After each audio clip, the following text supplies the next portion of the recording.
Shalom saudara-saudara yang dikasihi Tuhan. Mari kita kembali merenungkan firman Tuhan dengan tema air mata di hadapan Tuhan. Semua orang pernah menangis, itu benar. Saya pun juga pernah menangis. Setiap tetes air mata tentunya mempunyai ceritanya masing-masing. Mungkin saat ini kita telah menitikkan air mata, kekecewaan, kesesakan, kesusahan, kekurangan, kekalahan, kegagalan, dan hal pahit yang lainnya. Ada air mata suka dan ada air mata duka. Mungkin saat berdoa kita tidak mampu berkata-kata, hanya air mata yang mengalir. Begitu banyak masalah yang sangat sulit untuk diungkapkan melalui kata-kata, dan kita pun sudah tidak mempunyai daya untuk menceritakannya kembali.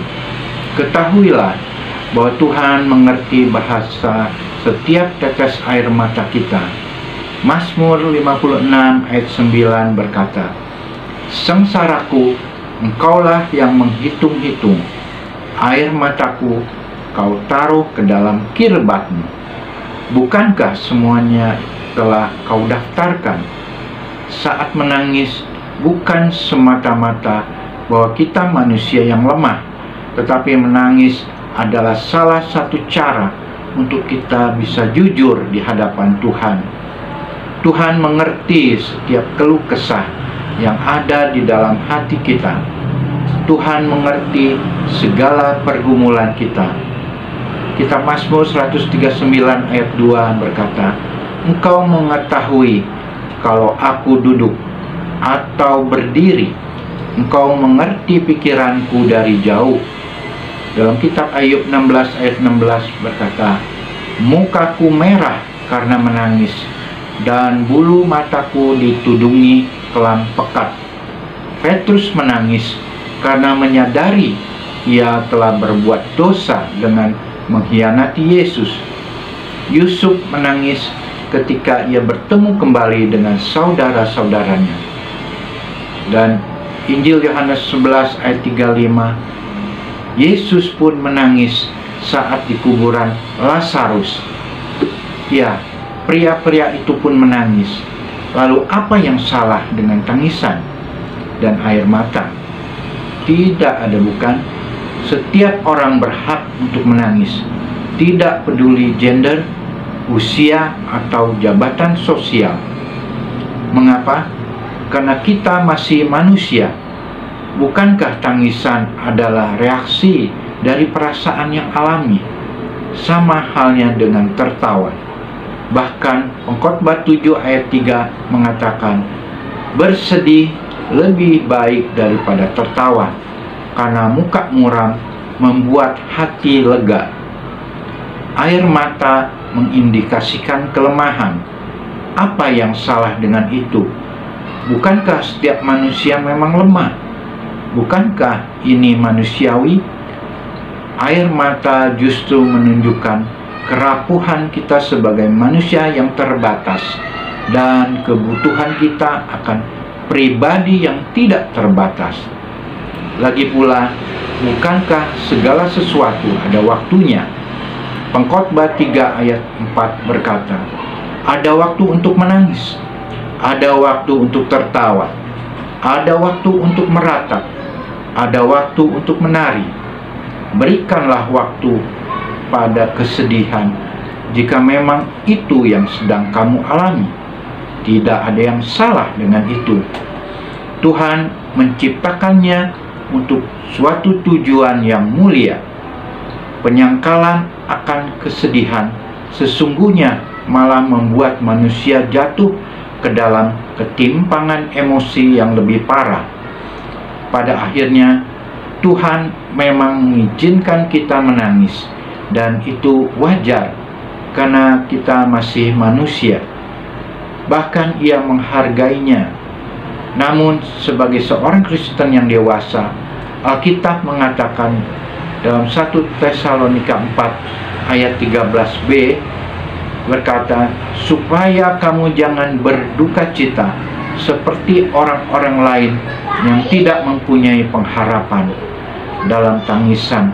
Karena duka cita yang terdalam pun pengharapan di dalam Tuhan tidak pernah berubah. Pujilah Tuhan untuk setiap kesempatan untuk menangis. Pujilah Tuhan untuk pengharapan yang Dia berikan. Bila kita menangis, menangislah di hadapan Tuhan. Dia peduli dan memberikan kelegaan kepada kita. Percayalah, setiap tetes air mata saudara-saudara yang dikasihi sangat berharga di mata Tuhan. Haleluya. Amin. Dilanjutkan oleh istri saya. Tangisan dan air mata berbicara tentang banyak hal dalam kehidupan ini. Air mata mengungkapkan apa yang bergejolak di hati. Raja Daud mengatakan, Tuhan sangat menghargai air mata. Tuhan menghitung berapa banyak air mata yang kita curahkan. Bahkan Tuhan menyimpannya dalam kirbatnya. Setiap tetesan air mata dijadikan Tuhan korban yang berbau harum. Air mata mengutarakan banyak hal. Menangis bukan sembarang menangis. Wanita-wanita yang datang ke kubur Yesus bukan untuk menangis.